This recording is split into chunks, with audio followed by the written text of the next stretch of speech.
hal itu ya jadi bola panas gitu yang dilemparkan kepada kami, sehingga kami harus sibuk mengklarifikasi dan mengkaji gitu ya konten-konten hoax itu. Prinsipnya sih kalau sekarang menjuta gentar membela yang bayar aja bang. Semakin panas, dari yang sebulan hoax tema politik puluhan, sekarang per bulan bisa ratusan.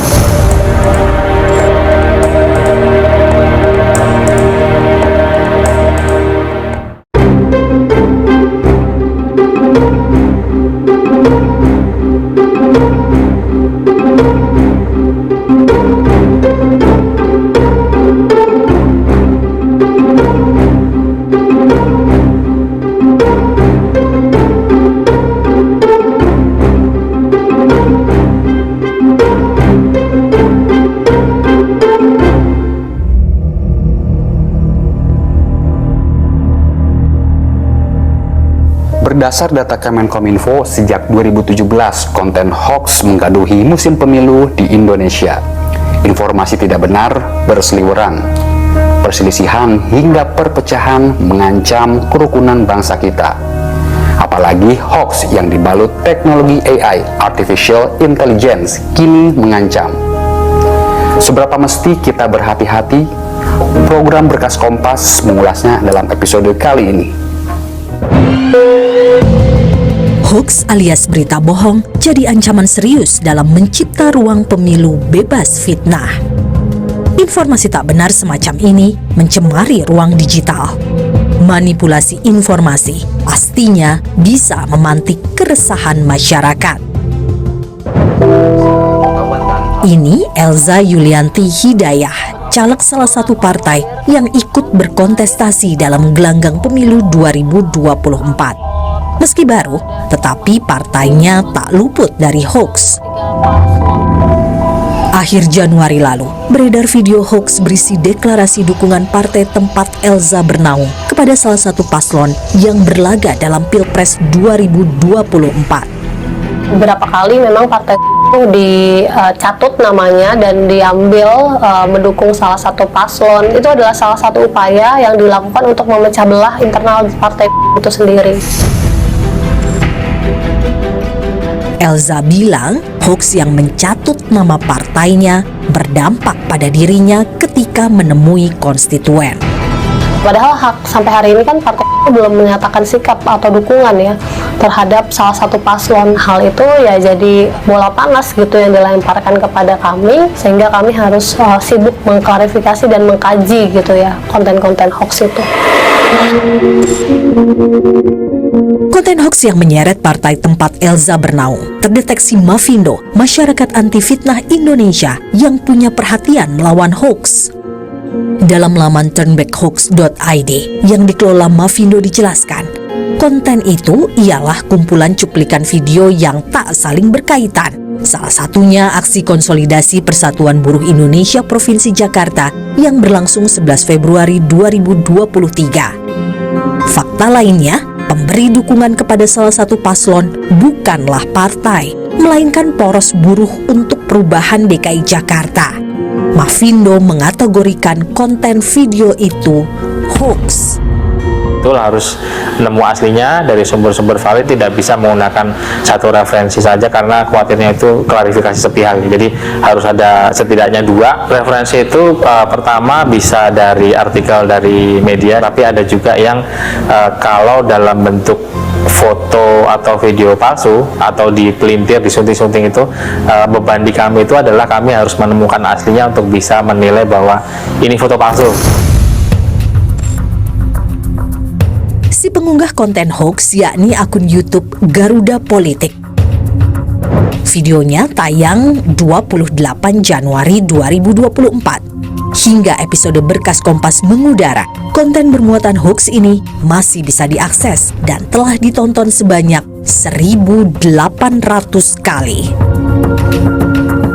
Tim Berkas Kompas menelusuri akun YouTube Garuda Politik dibuat tanggal 17 Oktober 2022. Total ada 508 konten video yang telah diunggah. Sejumlah video berisi narasi mendukung salah satu paslon. Ada nama politisi dan pesohor yang diklaim akun ini menggalang simpati untuk si paslon.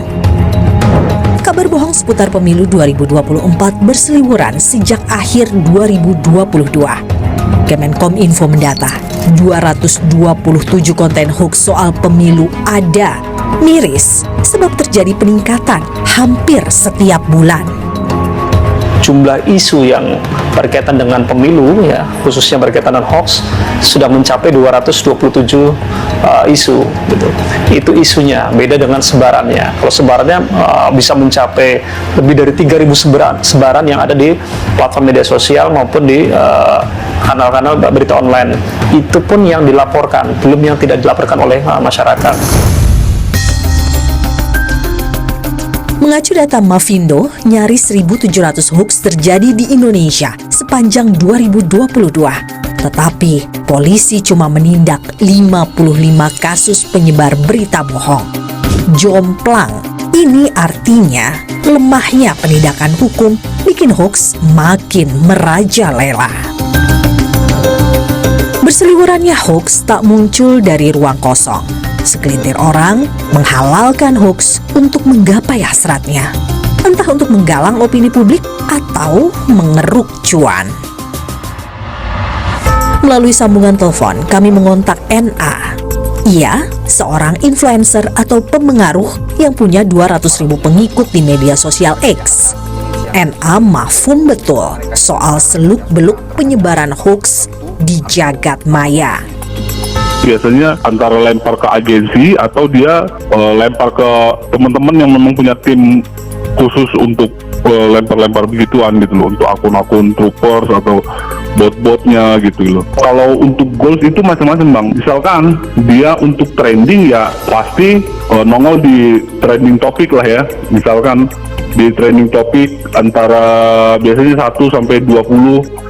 Dan itu pasti si bohir atau si pemodal ini akan minta report kan ke si agensinya, akan minta report hasil kerjanya itu, berapa ribu percakapan, tayang bertahannya berapa lama, itu keywordnya gitu-gitu.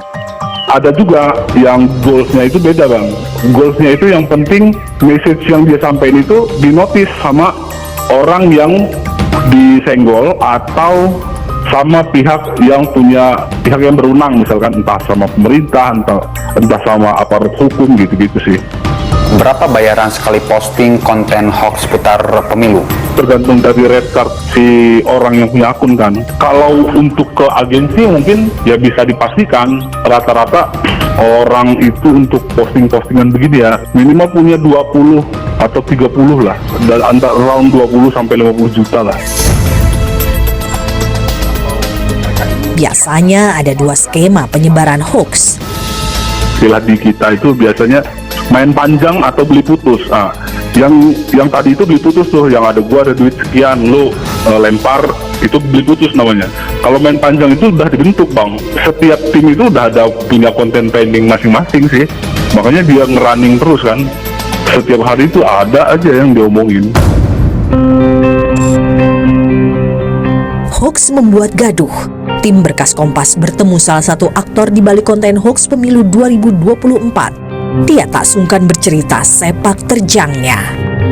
Prinsipnya sih kalau sekarang baju tak gentar membela yang bayar aja bang.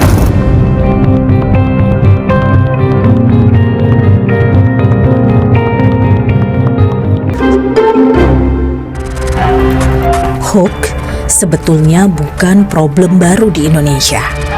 Kemenkominfo mengendus sejak 2017. Hoax beragam isu sudah membuat gaduh. Bayangkan, 7 tahun lalu, 800.000 situs penyebar hoax mewabah di Indonesia. Tetapi bicara pemilu yang bakal dihelat 14 Februari 2024, paling masif adalah pencatutan nama tokoh dengan narasi dukungan pada paslon tertentu. Yang paling banyak adalah berkaitan dengan dukungan para tokoh terhadap paslon. Nah, kemudian berkaitan dengan legitimasi para paslon, kemudian penyelenggara pemilu, kemudian berkaitan dengan isu-isu yang terkait dengan kinerja pemerintah, itu juga masih dikaitkan dengan pemilu. Kemudian isu-isu yang berkaitan dengan kemungkinan terjadinya kecurangan pemilu, nah, DPT, dan lain-lain. Kemenkominfo punya peran melacak sebaran konten hoax di jagat maya. Jika terbukti, konten itu lantas dilabeli hoax dan diunggah di situs resminya.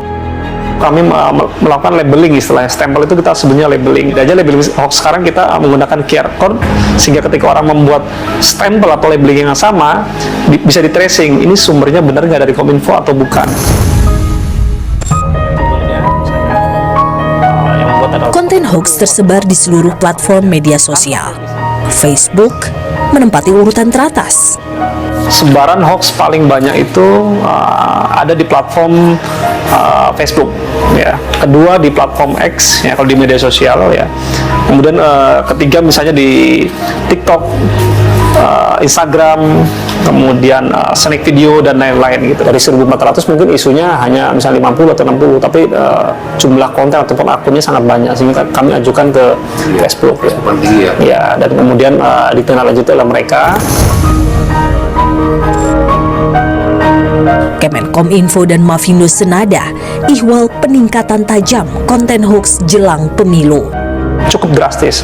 Peningkatan yang misalnya rata-rata sebulan hanya 5 atau 6 isu hoax, tapi mendekati hari H pencoblosan, biasanya meningkat bisa mencapai lebih dari 40 gitu, 30 sampai 40 isu hoax. Semakin parah, sebulan hoax tema politik puluhan, sekarang per bulan bisa ratusan. Hajat pemilu lekat dengan pertarungan opini publik. Jagat maya yang mestinya jadi medan pertempuran gagasan konstruktif untuk merebut simpati massa, malah dicekoki praktik lancung berupa penyebaran kabar bohong. Produksi hoax kini menjadi ladang bisnis bagi sebagian orang. Kami menemui DR, salah satu pelaku di balik konten hoax pemilu 2024. DR bercerita, awalnya terjun di bisnis hitam ini kala ia mengarang berita bohong untuk menghantam satu merek produk minuman. Lalu, kawannya yang bekerja di perusahaan agensi media menawari proyek konten hoax pemilu di awal 2023. Dia tahu gue bisa ngerjain itu, ditawarin lah, mau main pemilu gak? Ya, respon awal sih, yang penting duit bang. Berjalan itu yang pasti udah mulai ada 2 lagi calon yang lain. Ya paslon lah, paslon ada tawaran dari dia, lu mau ngambil yang lain gak? Dia ngomongnya, nih ada temen gue nih, pokoknya lu order ke gue kasih ke lu, udah gue lepas. Dia jual putus, gue nggak sampai ikut menyebarkan gue untuk itu, hanya produksi.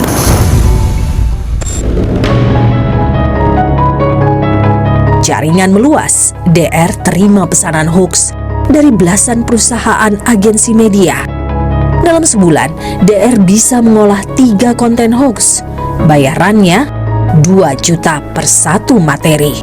Prinsipnya sih, kalau sekarang menjuta gentar membela yang bayar aja bang. DR bilang, si pemesan sudah menyediakan bahan materi konten hoax. Ia mengaku bisa menggarap 1 berita bohong dalam waktu sehari. Produknya bisa berupa teks atau video, tergantung order. Ya, mereka mempunyai situs beritanya mereka sendiri lah. Dan siapa yang mau kita hajar? Nah, terus deadline-nya apa? Mau hajarnya dari mana-mana aja. Tuh, itu udah pasti pakemnya. Orderan itu datang ketika si paslon A, B, C mengeluarkan statement yang kira-kira bisa digoreng. Sebenarnya apa yang diomongin sama si paslon ini bener. Tapi ya karena ada yang bisa digoreng dari omongannya dia, dari si pengorder ini, gue tarik, oh tetap nih gue cari, dan ketemu, ya itulah jadi bahan gorengannya. Hoax layaknya hasutan, provokasi, dan fitnah. Dia menyebar bak sambaran api di rumput kering. Ribut di jagat maya berimbas ke realitas.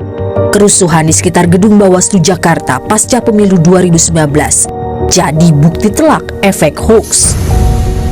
Di rame-rame di Bawaslu itu kami udah setengah mati tuh Mas, karena yang dibagikan itu video itu tentu saja memeriksanya butuh waktu lebih banyak daripada kalau sekedar satu gambar tuh. Dan itu kayak dibombardir gitu di banyak grup WhatsApp, dibombardir, cukup mengerikan sih efeknya. Di 2019 pengumuman pemenang akhirnya kan apa, 2-3 hari kan ada demo yang sampai kejadian bakar-bakaran. Negara mengklaim berupaya memutus mata rantai penyebaran konten hoax. Tugas kami memastikan sebarannya terputus gitu. Kami melakukan takedown, bisa takedown terhadap kontennya, bisa takedown terhadap akunnya. Tapi ketika kami menemukan jenis hoax yang berpotensi memicu konflik sosial, kerusuhan, atau bentrokan fisik, atau provokasi kekerasan, kami pasti akan meneruskannya kepada tim dari penegak hukum.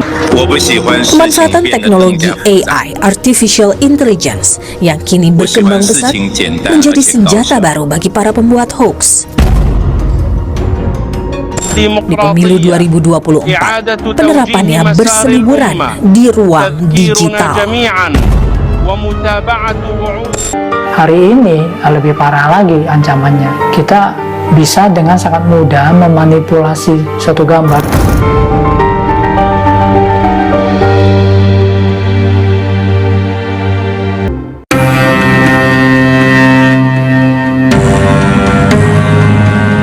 Pemilu jadi peristiwa politik yang membetot perhatian massa, tarik-menarik kepentingan, tumpah ruah dalam panggung demokrasi 5 tahunan ini.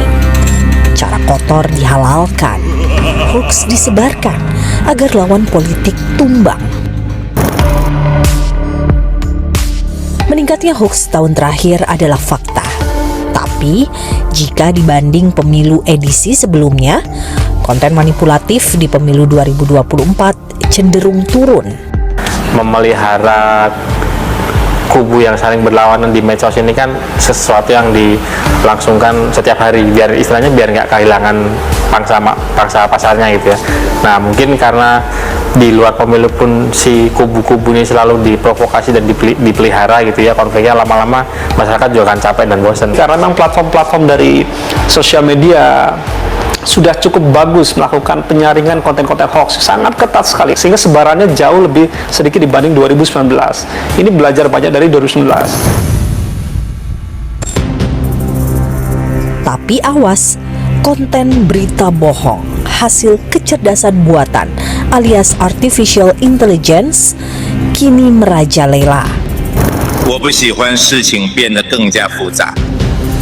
ديمقراطية إعادة توجيه مسار الأمة تذكيرنا جميعا. Teknologi AI bisa hasilkan foto, audio, dan video palsu yang meyakinkan. Lihat saja 2 video ini. Anies Baswedan pidato berbahasa Arab dan Presiden Jokowi fasih berbahasa Mandarin adalah hoax. Jadi dengan teknologi AI kita bisa dengan sangat mudah memanipulasi suatu gambar. Jadi kita hanya perlu satu contoh gambar, satu foto saja, lalu foto itu kita bisa buat berbicara. Itu yang pertama. Jadi seakan-akan orang itu berbicara, padahal orang itu nggak pernah berbicara. Cuma foto ya? Cuma foto. Lalu hanya berbutuh sampel suara, katakan 30 detik. Kita bisa membuat orang itu berbicara apapun yang kita ketikkan. Alphonse bilang tingkat kesempurnaan konten berita bohong berbalut AI yang berseliweran di ruang siber berkisar 40-50%.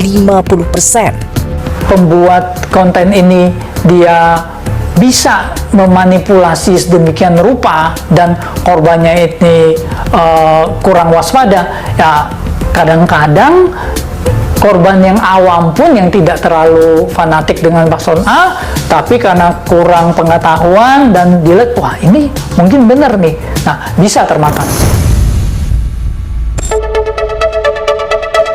Meredam sebaran hoax, kontra narasi mendesak dilakukan.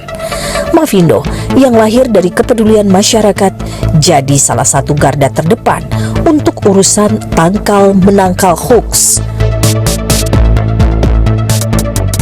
punya 20 orang pemeriksa fakta. Mereka menyusuri hoaks.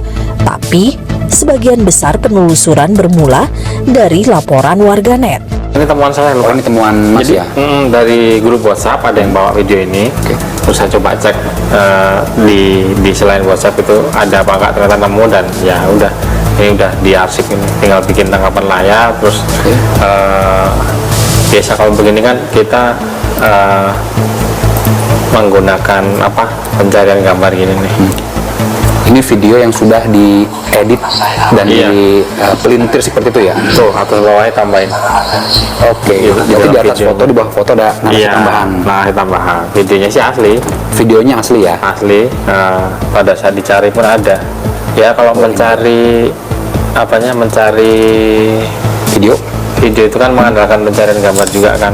Berharap nemu yang sama gitu. Serupa ya? Berarti di screenshot si video tadi ya? Nanti dicari foto yang mirip, yang serupa itu ya? Thumbnailnya sih, Thumbnailnya. tinjaunya. Nah ini kan dapat nih. Oh, ini muncul di sini ya? YouTube ada ya? Nah yang ini baru kebetulan dapat yang gampang sih, karena nggak selalu Seperti ini ya prosesnya. Ini cenderung lebih mudah seperti itu ya? Kadang kita bisa nemunya itu dari petunjuk kecil, kayak kameranya mungkin beda gitu, tapi peristiwa sama. Setelah dipastikan hoax, konten itu lalu ditayangkan di situs turnbackhoax.id. Kontra narasi atas praktik manipulasi informasi jadi omong kosong bila masyarakat tak berperan.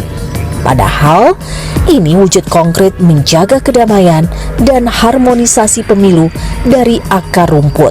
Hati-hati kalau melihat yang kita curigai sebagai hoax, apalagi kalau ditempelin narasi-narasi itu sengaja untuk membangkitkan emosi kita. Jadi ada nasihat bijak yang bilang bahwa kalau lagi emosi, mending gawe gadgetnya taruh dulu aja deh.